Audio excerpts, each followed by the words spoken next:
Good morning, everyone. Thank you so much for joining us for iDesign Day 2.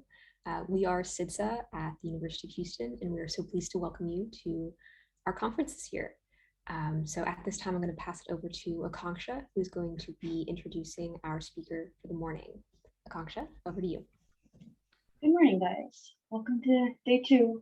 So, as most of you know, Dr. Voss has been our human factors professor, but he's so much more than that. Dr. Gordon Voss is a PhD in engineering and 20 plus years of experience in multiple fields, including human factors, human performance, industrial engineering, industrial hygiene, and environmental health. He has been active in a diverse collection of roles, including engineering, consulting, scientific research, academic training at multiple universities. For the past 14 years, he has worked as a senior human factors engineer at NASA's Johnson Space Center in the habitability and human factors branch within the Human Health and Performance Directorate. He has also served as a discipline scientist in the human factors and behavioral performance element of the Human Research Program, and as a consultant to the NASA Engineering and Safety Center.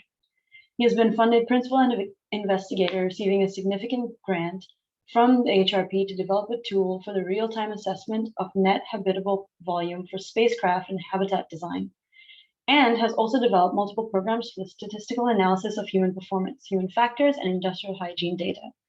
His current role at NASA is serving as the Human Factors Technical Discipline Lead at the Johnson Space Center. So Dr. Voss, please take it away. Great, thank you very much. It was much shorter on email. I hear you read it out, makes me self-conscious. Thank you.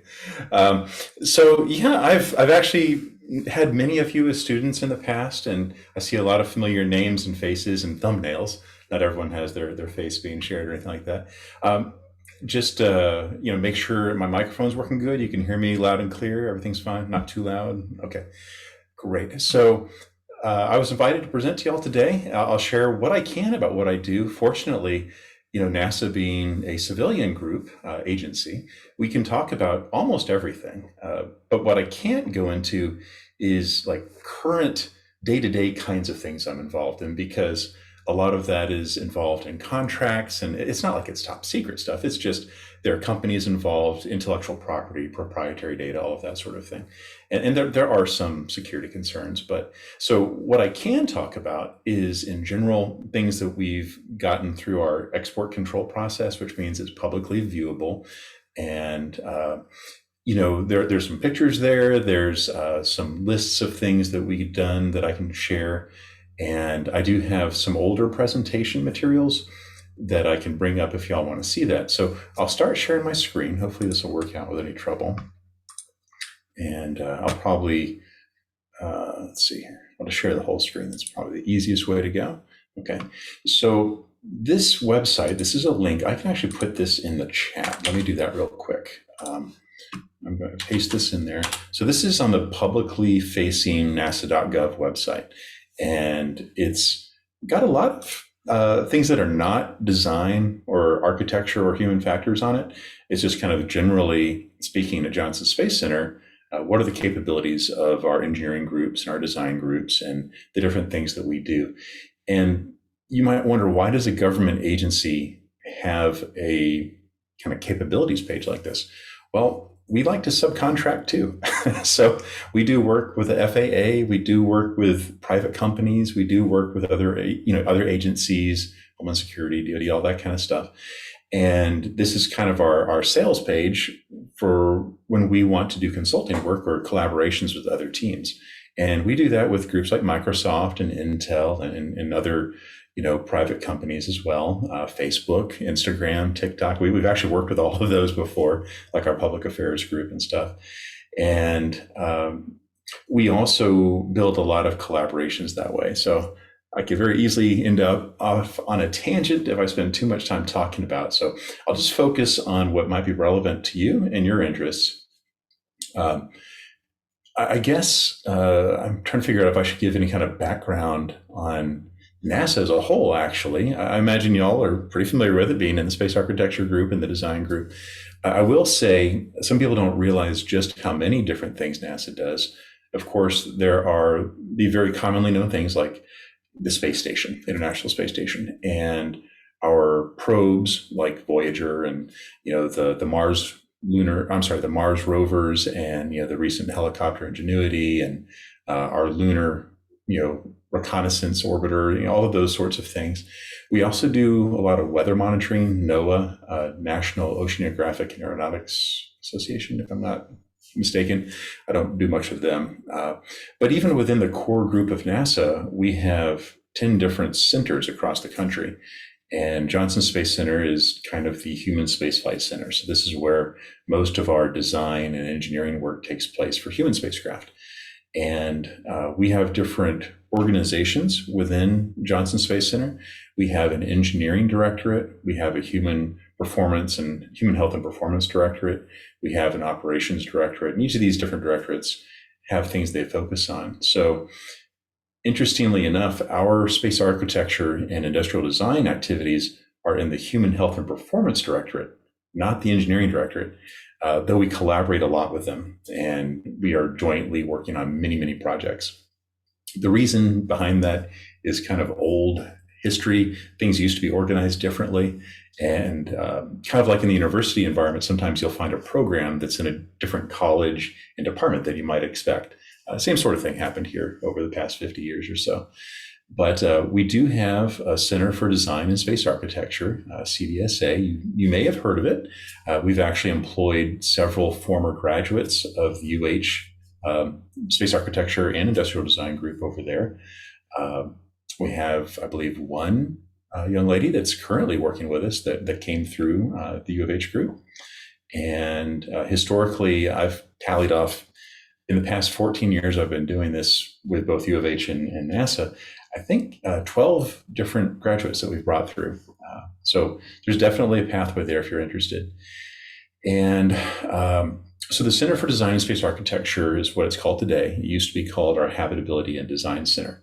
And on this list of JSC capabilities, there are several items. These are broken down not by group like our CDSA, they're broken down by specific things, tasks that we get engaged in. And so there are things like fabrication. So I'm going to click on that.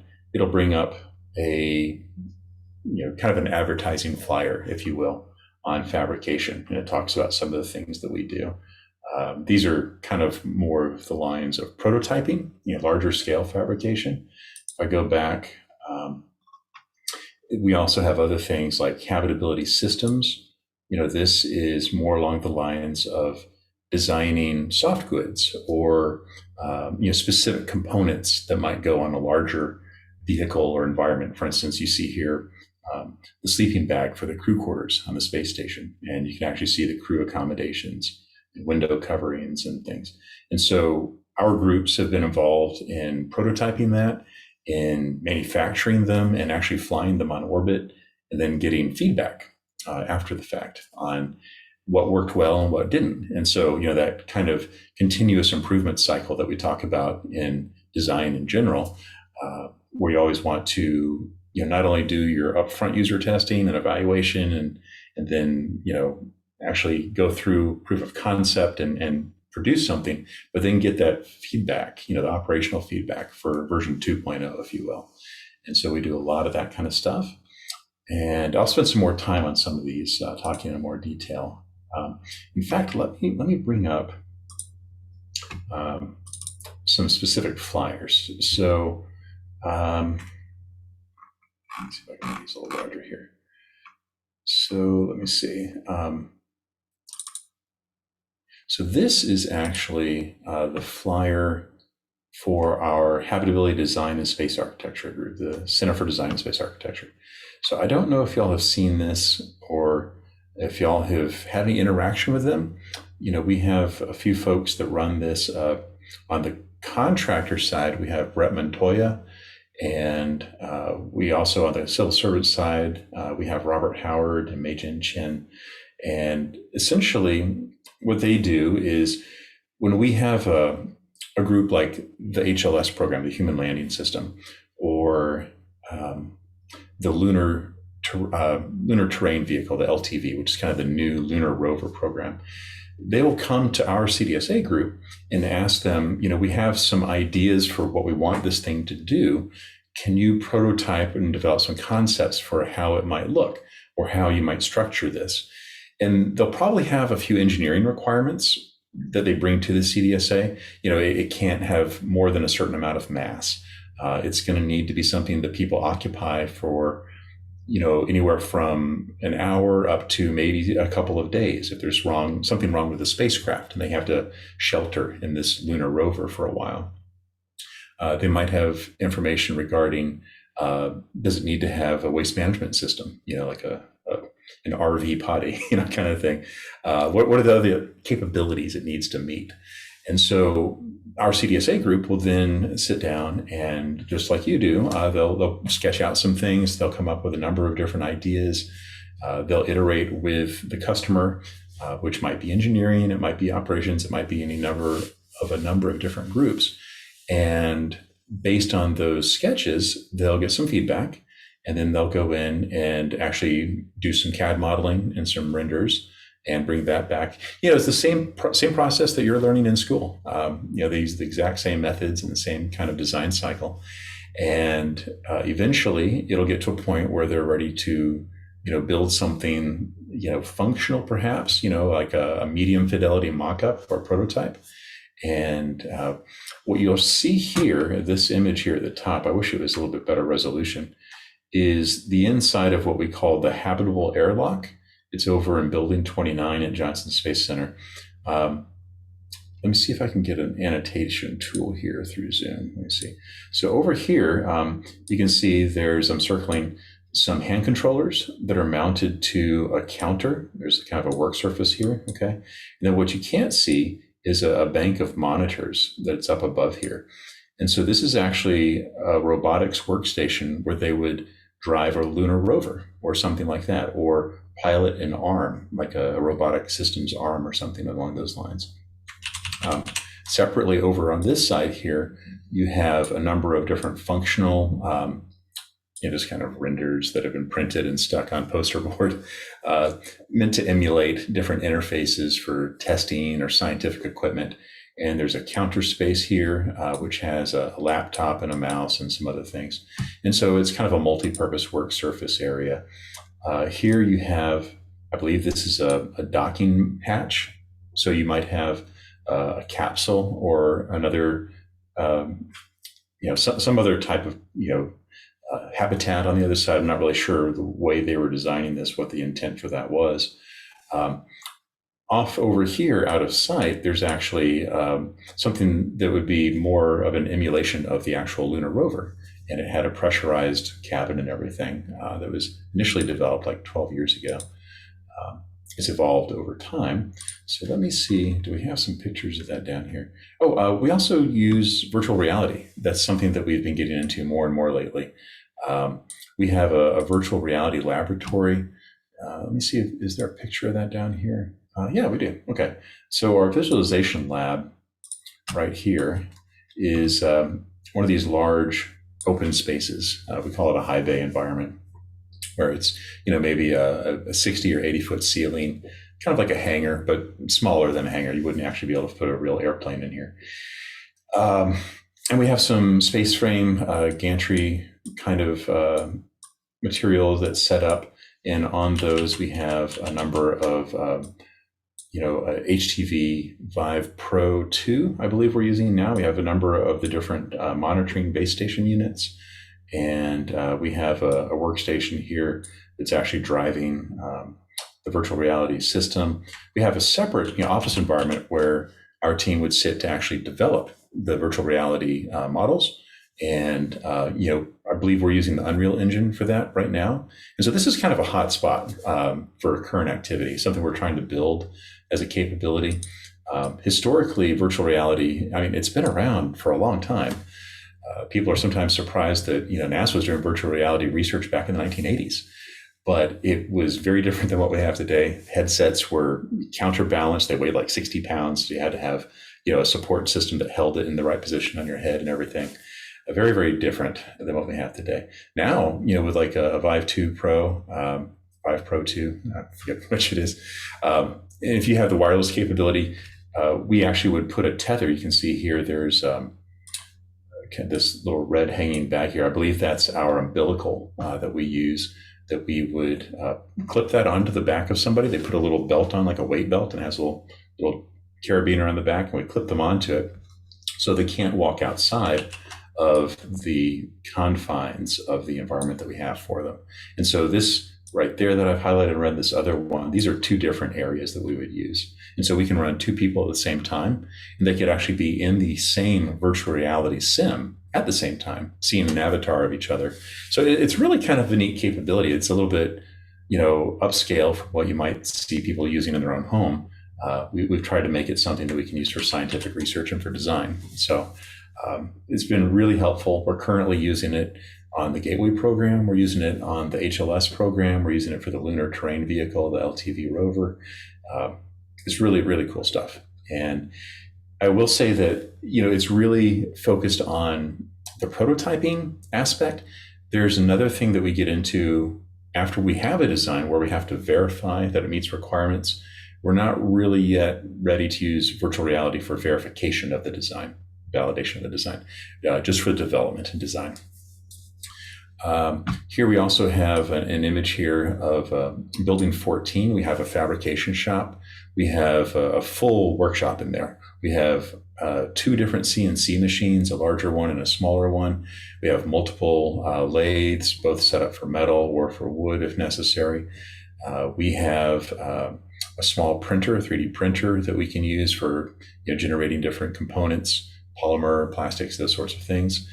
And we also have, not shown in the picture, a whole bunch of 80/20. I imagine y'all are familiar with 80/20, the kind of modular track system and everything.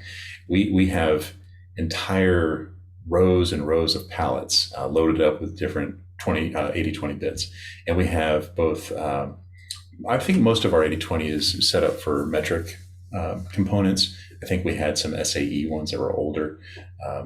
So we use that quite frequently. You can see here we have a mock-up that's kind of a combination of some 80/20 on the top, some foam core and polymer 3D printed materials on the bottom, and some welded structural components off to the side that are supporting the main weight of the system. And so we integrate a lot of different types of materials and things into our prototypes. And they're really useful. Let me see if I can zoom out a little bit here. We use them a lot of times just to get an idea of something in real life, because in virtual reality and CAD, of course, you can work through the design very closely, and you can get very small details. I mean, every little component that has to be manufactured, you're going to be doing in CAD. But when it comes to assessing the range of anthropometry that can be done, this is where my human factors work connects directly with the space architecture and the industrial design teams. We would do a human in the loop test, which I have another slide on, where we would get people that are ranging from very petite to very large, and we get them into these mock-ups and we evaluate, can we accommodate the full range of sizing of personnel that might be using that environment? So it's ties back to, again, the whole industrial design space architecture, population demographics for your target audience, your design to population and everything. So I've probably talked all on this particular slide that there is. Yeah, so let me close this one. And since I mentioned human factors, I'll go ahead and bring that up. So here's our human factors kind of promotional material. Vince Cross, a friend of mine, is here in a prototype that, again, the CDSA helped build. You can see here there's, I believe it's Kydex and Lexan sheeting that's forming the inside of, this was an Orion crew exploration vehicle mock-up, which is being currently developed to go to the moon and to the Gateway station. And so there's an 80/20 frame you can't see on the backside that these plastic and polymer panels are mounted to. There's an 80/20 kind of rig that's holding these monitors, and these are actually functional monitors. These are LCD displays with rapid prototyped buttons and edge keys. Now, some of these are not functional, like these dip switches here. These are non-functional. Those are just a printed piece of cardboard. but we do have these functional buttons and these little knobs up here. We call these twizzle knobs. They're kind of the kind of knob where you push, and you can do a push kind of function to click or select something. You can also just rotate it. It has a ratcheting, kind of rotational aspect to it. So we use those to navigate on the screen, back and forth and up and down, and then to select something in particular. So, and he's also wearing some eye tracking goggles. These are the, well, I probably should mention the name brand, but they're a very popular name brand that starts with a T. They're great goggles. And in conjunction with that eye tracking, what we were looking at is where was his line of sight going on the screen? What was his pattern of working through the different displays and everything? And when he needed to reach for a control, like this hand controller here, he's also got a cursor control device over here, and you've got these edge keys here, here, here, and here. So you have multiple different regions that he might interact with. So was he having to search, trying to find a particular button over here or over here, or was he able to reach directly for it?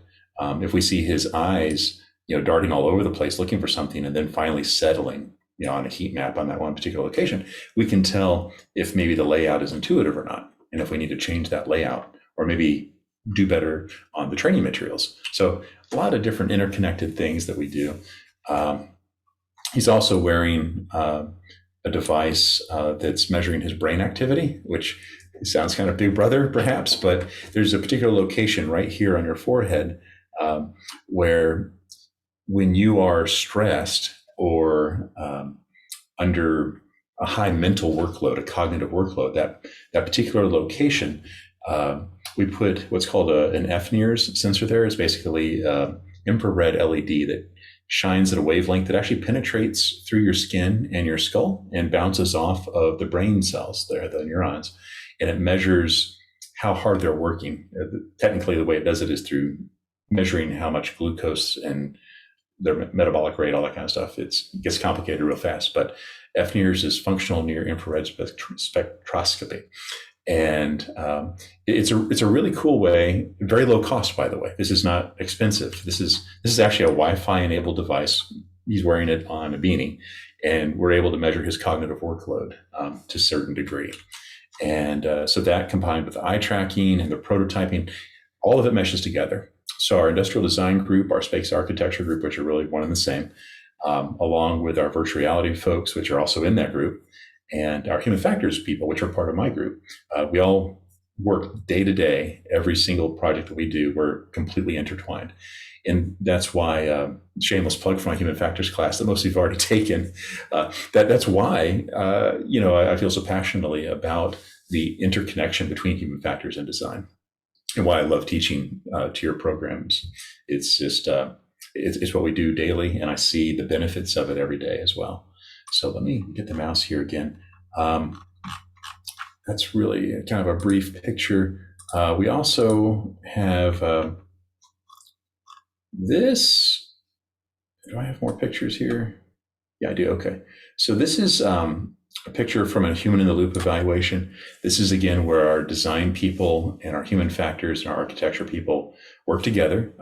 What you saw a moment ago with Vince Cross in the picture, that was very early prototyping with foam core and 80/20 and plastic paneling. This image that you see here is much higher fidelity. These are real windows made out of representative crystal. They call it crystal as a special glass, but made for its optical properties, so we could put LCD panels on the backside, and you could actually see the field of view through the windows. You can see a fully functional display system here.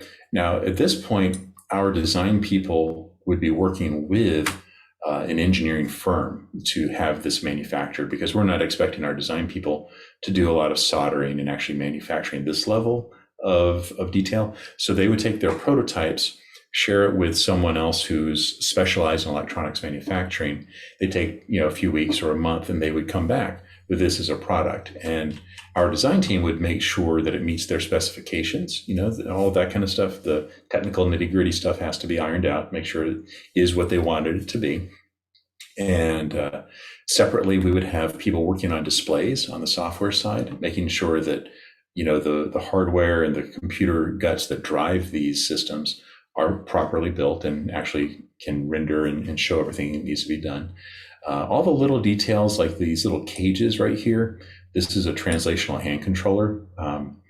So this little square on the inside that I just highlighted, you would move that up or down or left or right, or push it in or pull it out to fly the Orion capsule's translational capabilities. And then separately, you have a rotational hand controller, which, is it in the frame here? I'm not seeing it in the picture. I think it's behind them. I think they're leaning forward a little bit, or yeah, maybe it's not actually connected. I would expect it to be mounted right here, actually. It's more like a joystick that's used for changing your attitude when you're in a capsule, the way you're pointing. So translation is how you move left, right, up, and down, and attitude is how you point and orient. So those are altogether 3 degrees of freedom of translation, 3 degrees of freedom of rotation. So you have 6 degrees of freedom total. Anyway, again, lots of technical stuff, can very easily go down a completely different tangent. Trying to keep this on target for you as an audience. Here are some other images here, some other human-in-the-loop tests that we've done. Here is a net habitable volume configuration. This is kind of a medium fidelity mock-up. This was also for Orion. What you can see here are some seat backs that are down there, and there's like some stowage off to the sides here. At the top right here, there's a hatch that would actually be where you would go into the gateway habitat or dock with HLS and enter the lunar lander or something like that. What they're doing right now, we have a couple of astronauts that are trying to put on a spacesuit. And so this orange suit is an ACES suit, is the kind of launch entry ascent suit that we would wear on the space shuttle when we go into orbit. And they will be wearing that on Orion also when we go into orbit, or something like it. I think we're coming up with a new design that's based on that. And here off to the side, you can see the vehicle ingress egress picture right here. So here we have that same medium fidelity mock-up, and we're pretending, play acting, if you will. That's really what human in the loop tests are. They're chances to work through the tasks with mock-up hardware and see if it works the way the design was meant to work. Here we have a crew member who has, in this first picture here, he got into a suit and now he's egressing from the habitat, or I'm sorry, from the capsule. And there's a little ramp here that he's climbing out on. I'm not sure the specifics of that particular test, if it was meant to be like a launch abort or if there's some other similar situation. Usually that's what it is.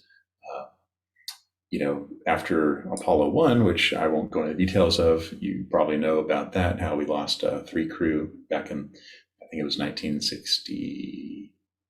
If I say the actual year, I'll get it wrong. It's somewhere in the 67, 69, I think maybe 67. But they had a fire and they couldn't get the hatch open. It required a separate tool to open the hatch from the outside. The crew couldn't open it from the inside. And there is a pure oxygen environment. And there was a spark, some electrical material short-circuited and shorted, I guess I should say, and caught on fire, and all 3 crew perished. And so ever since then, every vehicle we've built, we make sure the crew can get out on their own power. And so that's why that test is being done.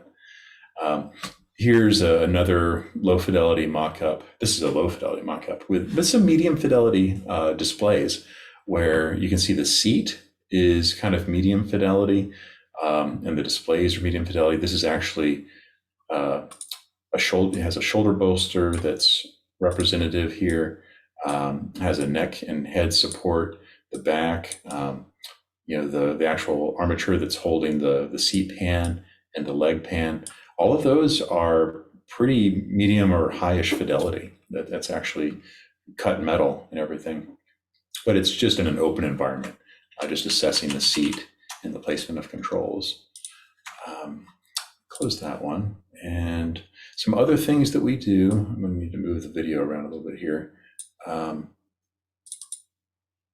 So we also get involved in lighting analysis. So that's a big aspect of space architecture, making sure that you have adequate lighting to do the task. You can see what you're doing and everything. Okay.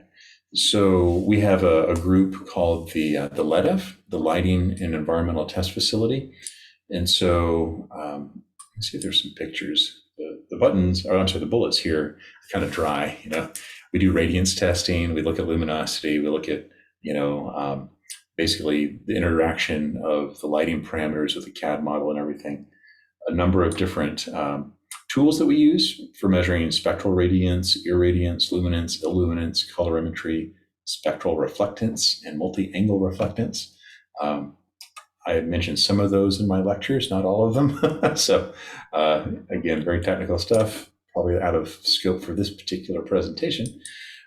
But here we are with some pictures that kind of shows the lab and kind of how we do this.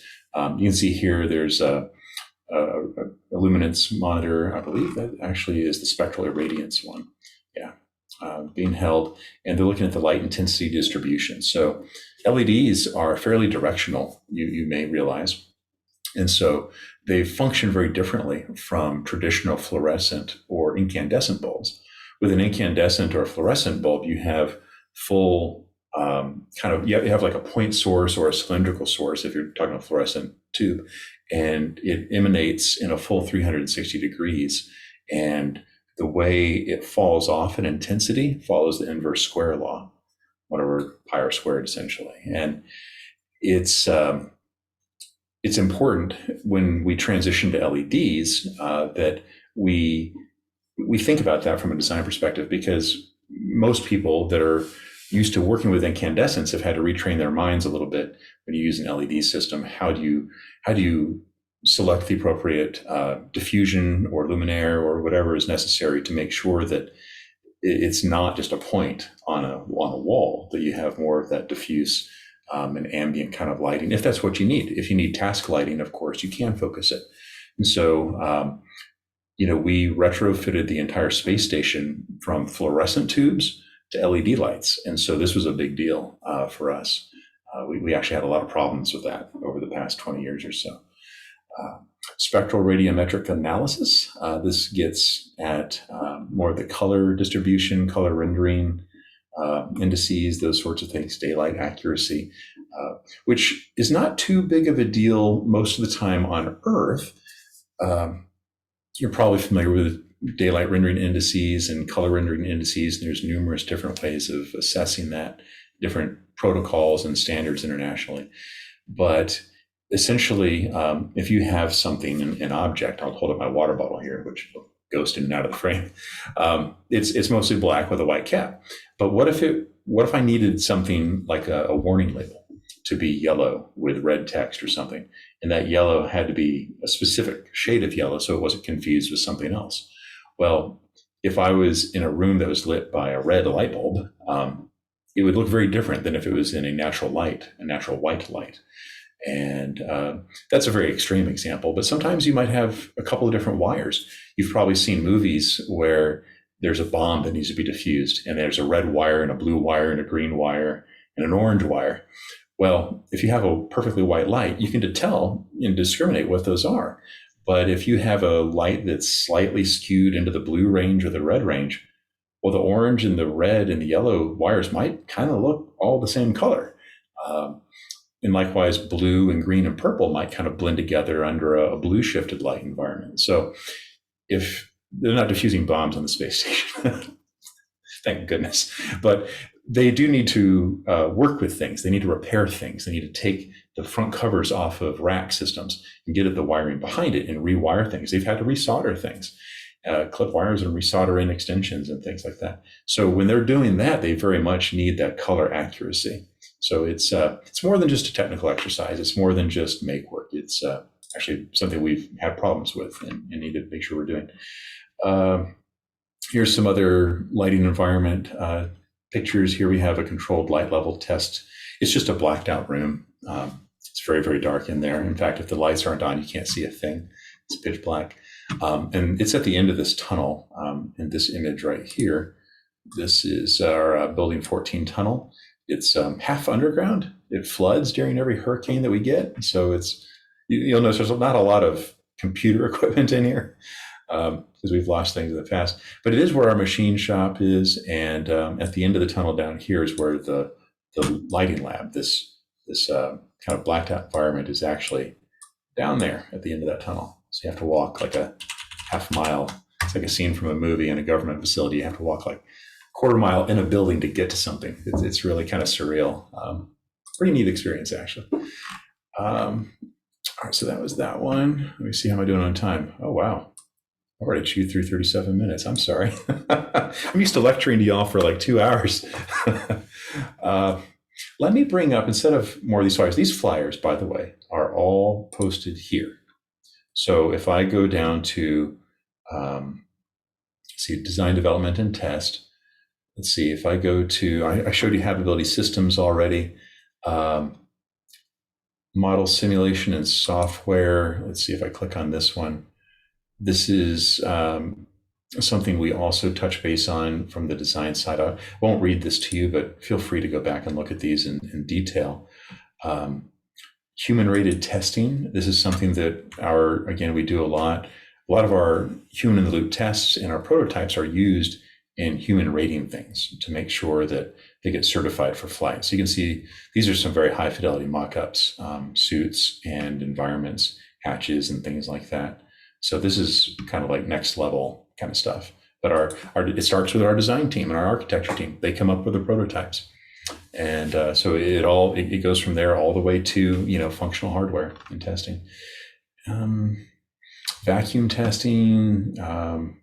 Our robotics group works with our CDSA group some in human interfaces and things like that for operating robots, like Robonaut and rovers and things along those lines. And gosh, there's so much here. I wish I could show you. Well, here's our human health and performance section here. So I showed you the human factors slide. I showed you the human in the loop slide. Occupant protection, for seats and restraints and things. Again, our design team works on prototypes for that. And trying to think what else here. Human-centered design and space architecture. I showed you that one. Yeah, I've covered probably the big ones. We also have an acoustics lab. Our design team doesn't get as involved in that. But we have a group now, the CDSA. About 12 years ago, we had 3 people in there. We had Evan Twyford and Rich Szabo and Carl. Gosh, I forget Carl's last name now. It's been 14 years.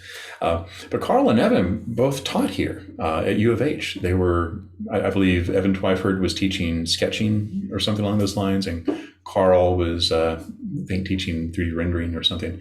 But they moved on. They're doing different things now. But we've grown from those 3 people. After they left, we ended up getting some additional funding, and we brought in, I think now we have 15 folks. We don't even have enough designers to meet all the needs that we need to cover for the lunar lander, for the gateway development work that we're doing, for the lunar terrain vehicle. There's so much design and architectural work going on there. Where they're doing sketches, they're doing CAD modeling, they're doing SolidWorks, they're interfacing with Creo, exporting things back and forth, working with the Unreal Engine and our virtual reality team. That's the daily work that I see them doing. And I sit in their office in real life when we're not working from home like I am today. My office is actually in the design and space architecture room. I have a separate little side office there. And so I see the stuff they do every day, and it's as cool as it could be. And, if you have an opportunity as an undergrad, you can apply to the Pathways program, which is kind of the NASA program for doing internships. It's a little harder to get into, probably. The contractor side, where you would go to like KBR or Jacobs or Leidos or Lockheed Martin, they also have the internships there as well. So when the time comes, which is actually probably right about now, I usually do reach out to Brett Montoya, who's on the contractor side, and ask him if he would like me to share information about any openings that they might have. So I know that they've hired 2 or 3 new designers and architects just in the past 6 months. And I know they want to hire probably 3 or 5 more. I think it just takes time for these job offers to get put out there and onto Indeed or Monster or wherever they're going to post them. So I've just been running my mouth for 40 minutes. I think that was the time I was allotted. So I'm gonna pause and answer any questions y'all might have, if y'all have any.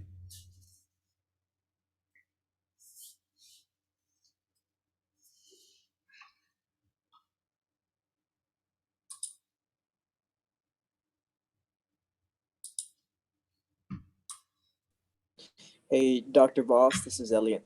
I'm always full of questions, so I'll ask one. I know with some of the contractors that I've been able to meet, NASA likes to work with TRLs a lot when defining the product scope. Can you talk a little bit about TRLs and how that would be beneficial for designers to know? Absolutely. In fact, let me see if I can bring that up here.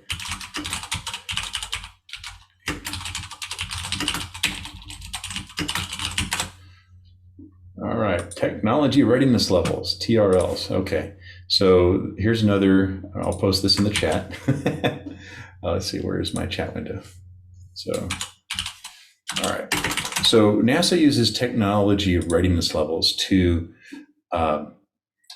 essentially come up with a level of fidelity, it might be another word for it, where is the technology kind of in the earliest stages, like is it still in the laboratory trying to figure out how something works?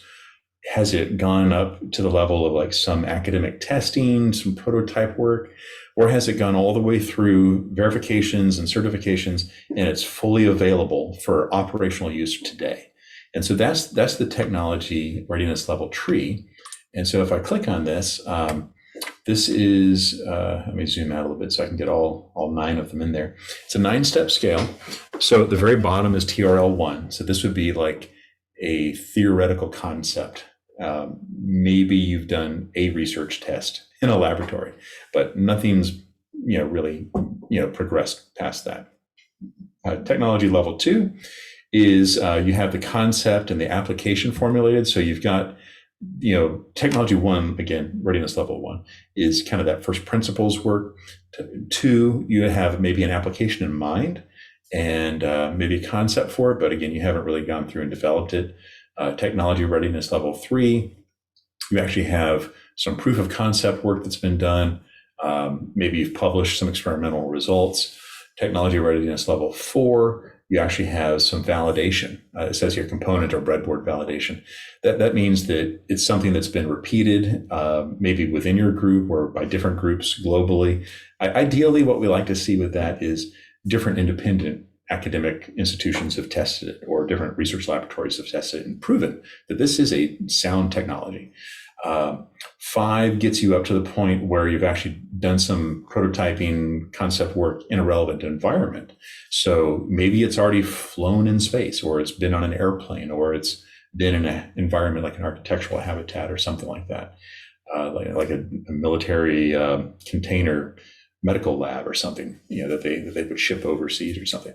That might be TRL 5. TRL 6 would be, full models and prototypes being demonstrated in the same way that I just described for the components. Number 7 is actually for getting it into space. It's actually been on a space station, or it's been on a capsule flight, or maybe it's been on, a private commercial flight, like with one of our partners, even like a cargo mission or something like that. Technology stuff, yeah, doesn't have to be a human rated flight. And then technology readiness level 8, you're getting pretty close to fully available. You've flight qualified it. It's met. There are very specific certification measures that have to be done to certify something through flight. And 9 is flight proven. So it's actually something we've been using for years, perhaps. If we talk about like the LEDs or certain robotic systems or something like that, these are ones that we've actually used on missions. And so most of what we fly is 9.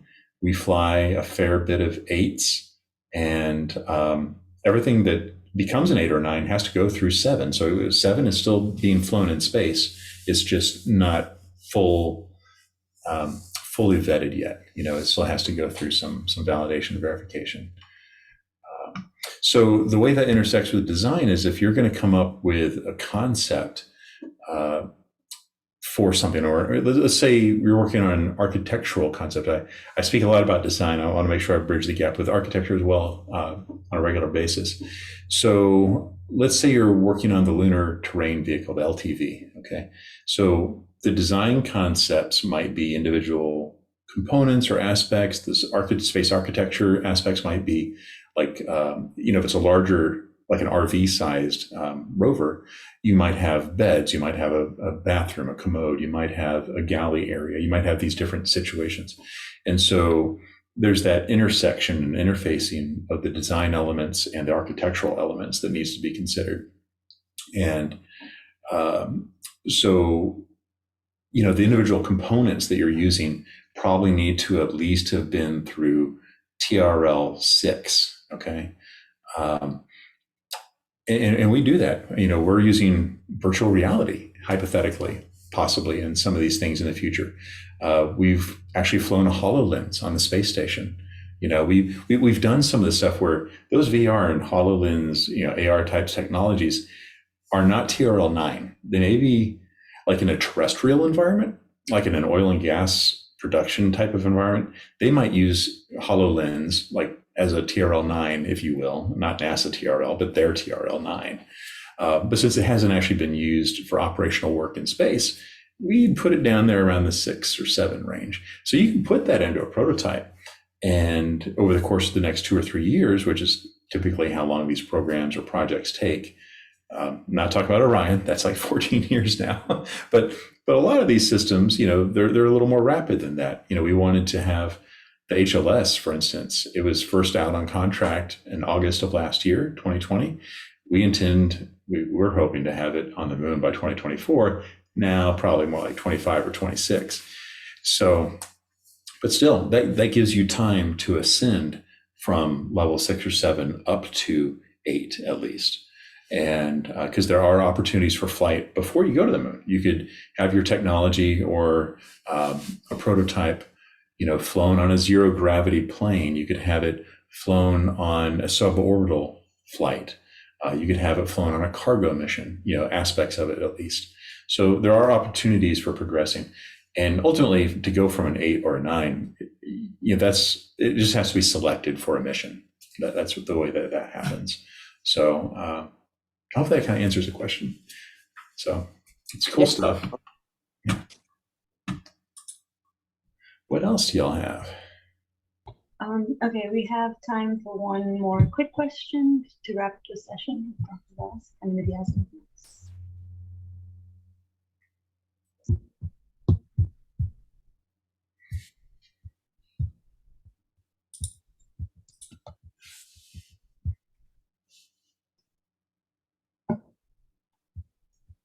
I will, if y'all don't have any other questions, I could add a little bit more if I still have 5 minutes, I think.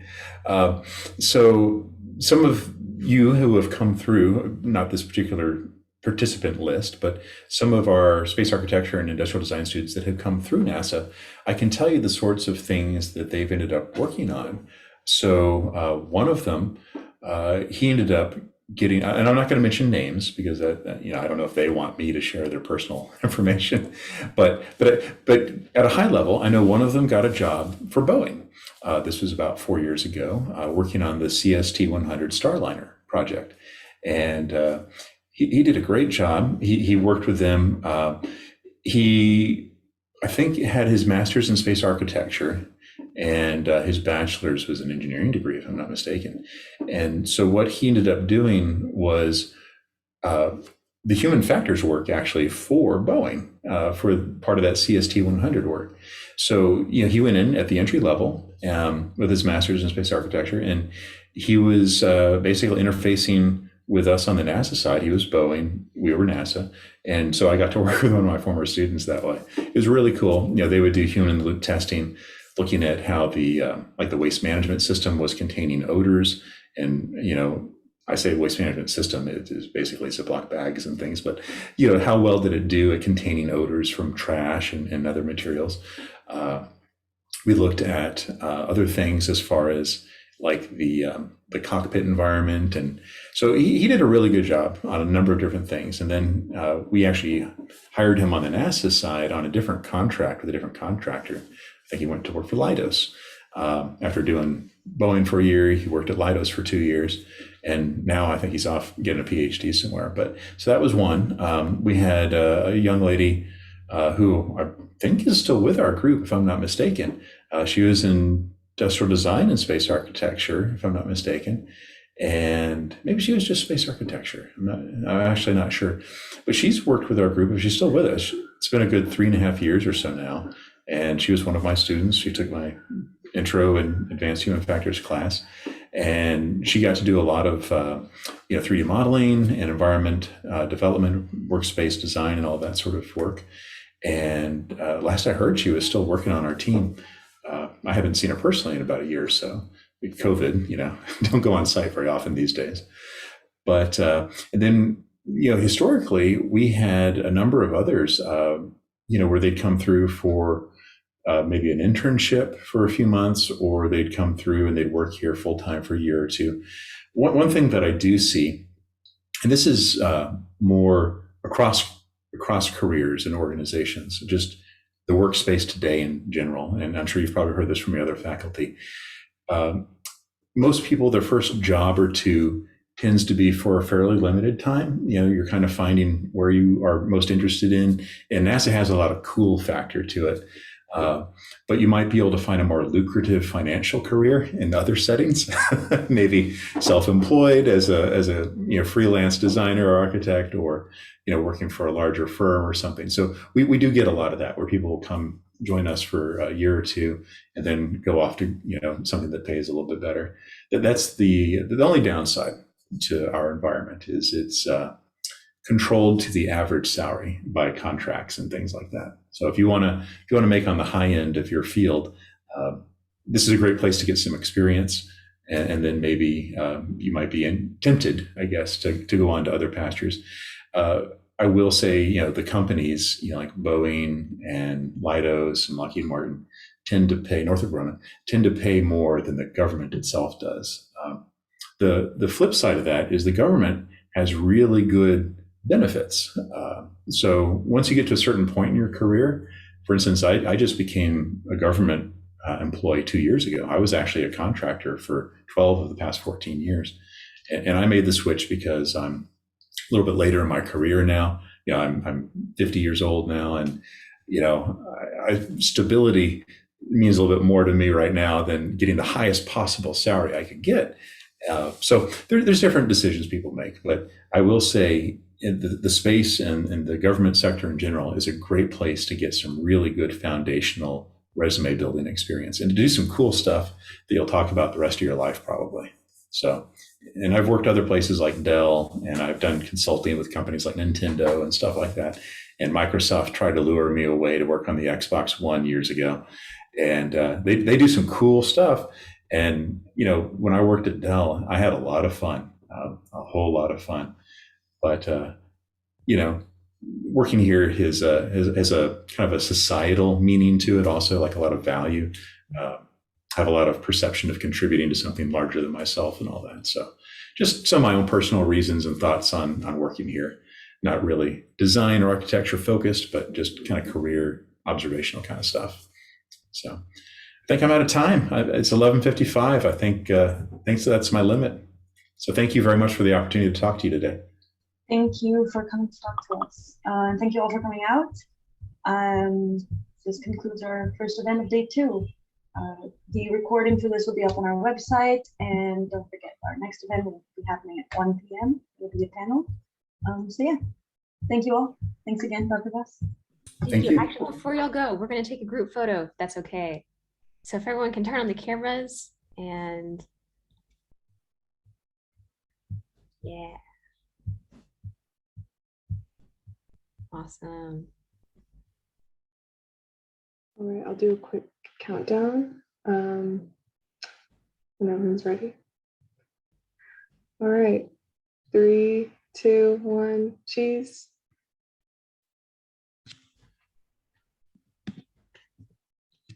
Let me take another one just to make sure. Okay.